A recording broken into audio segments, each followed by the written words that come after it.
சசி மாதிரியே எல்லா இயக்குனரும் எல்லா நடிகர்களும் அந்த ஷேர் பண்ணி அவங்களோட தமிழ் திரைப்படங்களுக்கு நீங்கள் படம் பண்ணுங்க, தமிழ் திரையரங்குகளுக்கு நீங்கள் படம் பண்ணுங்க.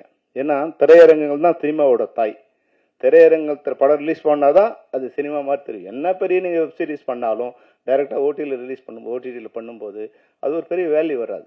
ஆனால் திரையரங்கில் படம் பார்க்கும்போது அந்த டைரக்டருக்கும் ஒரு பெரிய வேல்யூ கிடைக்கும், ஹீரோக்கும் ஒரு பெரிய மாஸ் கிடைக்கும். இப்போ ஜெய்பீம் படம்லாம் வந்து ஒருவேளை திரையரங்கில் ரிலீஸ் பண்ணியிருந்தா அதனோட ரீச் சார்பட்டா பரம்பரையெல்லாம் திரையரங்கில் ரிலீஸ் பண்ணியிருந்தா அதனுடைய வேல்யூ வந்து மிக பிரம்மாண்டமாக இருந்திருக்கும்.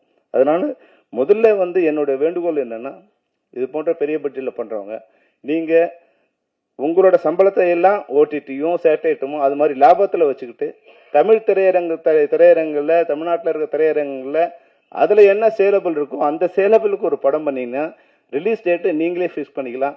அப்போ உங்கள் பின்னாடி ஓடிடியும் சேட்டலைட் வருவாங்க. ஆனால் இன்னைக்கு எவ்வளோ பெரிய இயக்குனராக இருந்தாலும் என்ன பெரிய உச்ச நட்சத்திரமாக இருந்தாலும் அவங்கெல்லாம் ஓடிடி என்னைக்கு டிசைட் பண்ண சொல்கிறாங்களோ அன்றைக்கி தான் ரிலீஸ் பண்ண வேண்டிய ஒரு கஷ்டமான ஒரு துர்பாகியமான நிலைமை இருக்குது. அது மாதிரி இல்லாமல் சசி மாதிரியே எல்லாருமே வந்து அந்த முறையை ஃபாலோ பண்ணாங்கன்னா இனிமேல் வந்து தமிழ் படங்களுக்கு வந்து வேல்யூ இருக்கும், ஒரு மரியாதை இருக்கும். நம்ம படத்தை நம்மளே ரிலீஸ் பண்ணலாம்.